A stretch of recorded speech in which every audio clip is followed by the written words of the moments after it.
महानगरपालिकेतील भाजप आणि राष्ट्रवादी काँग्रेसमधला वाद आता राज्याच्या वरिष्ठ नेत्यांपर्यंत पोहोचलाय।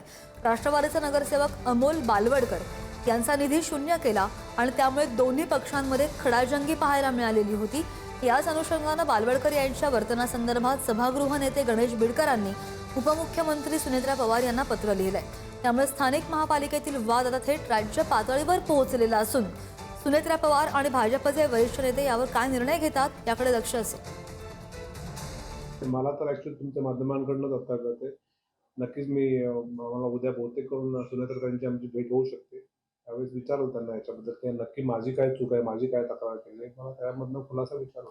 तुमच्या पक्षाची आणि खास करून अमोल बालवडकर संदर्भात। बरं, दुसरं प्रश्न म्हणजे या सगळ्या संदर्भामध्ये जो काही निधी अडवला जातो याची तक्रार तुम्ही सुनेत्रा पवारांकडे करणार आहात? अर्थातच, कारण आमच्या नेत्या आहेत, आमचे सुनेत्र पवार असतील, पार्थदादा पवार असतील, जयदादा पवार असतील, आमच्या शहरातले सुनीलांना टिंगरे असतील किंवा निलेश निकम आहेत, मी सर्वांकडे आम्ही दाद कोणाकडे मारणार आहे? छत्रपती शिवाजी महाराजांच्या स्मारकाचं बजेट शून्य करण्याचं पाप ज्यांनी केलंय ते चंद्रकांत दादा पाटील, या पुणे शहराच्या महापौर मंजुषा नागपुरे, सभागृह नेते गणेश बिडकर आणि स्थायी समिती चेअरमन श्रीनाथजी भीमाले यांनी जाहीरपणे छत्रपती शिवाजी महाराजांची, शिवप्रेमींची आणि समस्त पुणेकरांची पहिली माफी मागावी आणि मग या पुणे महानगरपालिकेचा कारभार करावा।